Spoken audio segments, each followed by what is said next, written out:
തീയങ്ങാനും മേക്കയും പാളിപ്പോയി എടുത്തൊഴിക്കാനോ വെച്ചിട്ട്.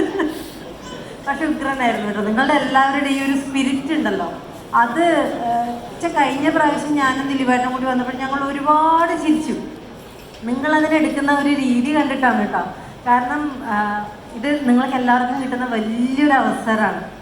ഇതിലിപ്പോൾ ആദ്യമായിട്ട് സ്റ്റേജിൽ കയറുന്ന ആൾക്കാരുണ്ടാവാം, ജീവിതത്തിൽ ആദ്യമായിട്ട് കയറുന്ന ആൾക്കാരുണ്ടാവാം, പിന്നെ കുഞ്ഞു മക്കളൊക്കെ ആണെങ്കിൽ എന്ത് രസമായിട്ട് അവർ ആ താളത്തിനനുസരിച്ചിട്ട് കളിക്കണം. അപ്പോൾ ഇതൊരു ഇങ്ങനൊരു കുടുംബ സംഗമം എന്ന് പറയുന്നത് ഏറ്റവും നിങ്ങളുടെ ലൈഫിലെ ഏറ്റവും വലിയൊരു കാര്യമായിട്ടാണ് നിങ്ങൾ കാണുന്നത്. അതിന് ശശിയേട്ടൻ തന്നെയാണ് ഏറ്റവും വലിയ നന്ദി പറയേണ്ടത്. കാരണം അതിന് ഒരു മുടക്കം വരാതെ എനിക്ക് ഇതിപ്പോൾ 10ാമത്തെ അല്ലേ, 8ാമത്തേനാണോ 7ാമത്തേനാണോ ഞങ്ങൾ വന്നത്?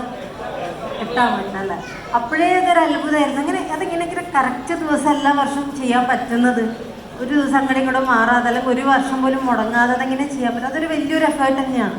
അപ്പം അതിന് വലിയൊരു എന്താ പറയുക, ഹാറ്റ്സ് ഓഫ് ടു ശശിയേട്ടൻ. പിന്നെ ശശിയേട്ടൻ